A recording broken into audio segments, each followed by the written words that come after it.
അപ്പൊ ഇന്നലെ തന്ന പ്രോബ്ലം ഇതായിരുന്നു. A sample of 100 items gave a mean of 7.4 kilogram and standard deviation 1.2 kilogram. Find 95% confidence interval for mu.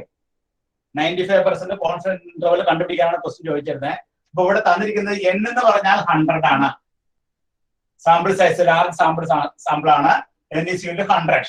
പിന്നെ അതുപോലെ X bar sample മീൻ എത്ര തന്നിരിക്കുന്നത് 7.4.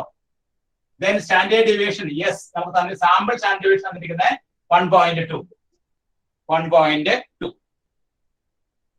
ഓക്കെ. ഇനി നമ്മൾ കോൺഫിഡൻസ് ഇന്റർവൽ കാണാനുള്ള ഫോർമുല ഞാൻ പറഞ്ഞിരുന്നു. X bar minus z alpha by 2 then sigma by root n then x bar plus z alpha by 2 sigma by root n. ഇവിടെ നമുക്ക് സാമ്പിൾ സ്റ്റാൻഡേർഡ് ഡീവിയേഷൻ ആണ് തന്നിരിക്കുന്നത്. അതുകൊണ്ട് സിഗ്മയുടെ സ്ഥാനത്ത് നമ്മൾ എന്ത് കൊടുക്കണം? സിഗ്മയുടെ സ്ഥാനത്ത് എസ് എന്ന് കൊടുക്കണം. therefore നമ്മുടെ ഫോർമുല എങ്ങനെ വരും? x bar minus z alpha by 2 s by root n x bar plus z alpha by 2 s by root n.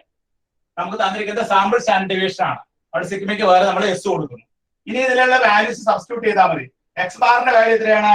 X ബാറിന്റെ value 7.4 minus z alpha by 2. ഇവിടെ നമ്മളോട് ചോദിച്ചിരിക്കുന്ന 95% കോൺഫിഡൻസ് ഇന്റർവൽ ആണ്. 95% കോൺഫിഡൻസ് ഇന്റർവൽ ആണെങ്കിൽ അതിന്റെ value ഇസഡിന്റെ value എത്രയാണെന്ന് ഞാൻ ഇന്നലെ പറഞ്ഞു തന്നിട്ടുണ്ടായിരുന്നു. അതിന്റെ വാല്യൂ 1.96 ആണ്. അത് നിങ്ങൾ ഓർത്ത് വയ്ക്കുക. 1.96 95%ന്റെ വാല്യൂ 1.96 ആണ്. ഇൻറ്റു എസ് എന്ന് പറഞ്ഞാൽ എന്താണ്? 1.2 divided by root of n. എന്ന് പറഞ്ഞാൽ എത്രയാണ്? 100. That is 7.4 plus 1.96 into 1.2 divided by root of 100. ഇത് നമ്മൾ സിംപ്ലിഫൈ ചെയ്ത് വരുമ്പോൾ നമുക്ക് കിട്ടുന്ന ആൻസർ, ഇത് രണ്ടും കൂടി നമുക്ക് സിംപ്ലിഫൈ ചെയ്ത് വരുമ്പോൾ നമുക്ക് കിട്ടുന്ന answer this is equal to first value നമുക്ക് 7.1648 രണ്ടാമത്തെ വാല്യൂ നമുക്ക് 7.6352 എന്നാണ് കിട്ടുന്നത്.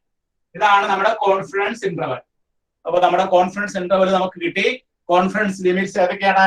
ലോവർ ഈ left limit 7.1648 right limit 7.6352. This is known as the confidence interval. അപ്പൊ കോൺഫിഡൻസ് ഇന്റർവൽ കാണാനായിട്ട് നമ്മൾ ഉപയോഗിച്ച ഫോർമുല ഇതാണ്. ഇവിടെ സിഗ്മയ്ക്ക് വേറെ എസ് ഉപയോഗിക്കാനുള്ള കാരണം ഇവിടെ സാമ്പിൾ സ്റ്റാൻഡേർഡ് ഡീവിയേഷൻ ആണ് തന്നിരിക്കുന്നത്. അതുകൊണ്ട് എസിന് വേറെ നമ്മൾ സിഗ്മയ്ക്ക് വേറെ എസ് ഉപയോഗിച്ചു. ഇവിടെ ഇസഡ് ആൽഫ ബൈ 2 1.96 എന്നുള്ളത് ഞാൻ എഴുതി തന്നിട്ടുണ്ടായിരുന്നു. കാരണം ഫോർ 95% കോൺഫിഡൻസ് ഇന്റർവെല്ലില് ഇസഡ് ആൽഫ ബൈ 2 1.96 ആയിരിക്കും. ഈ വാല്യൂസ് നമ്മൾ സബ്സ്റ്റിറ്റ്യൂട്ട് ചെയ്തു. ഇത് രണ്ട് സിംപ്ലിഫൈ ചെയ്യുമ്പോൾ ഒരു ലിമിറ്റ് നമുക്ക് 7.1648 രണ്ടാമത്തെ ലിമിറ്റ് 7.6352 കിട്ടും. എല്ലാവരും എഴുതിയെടുത്തോളൂ.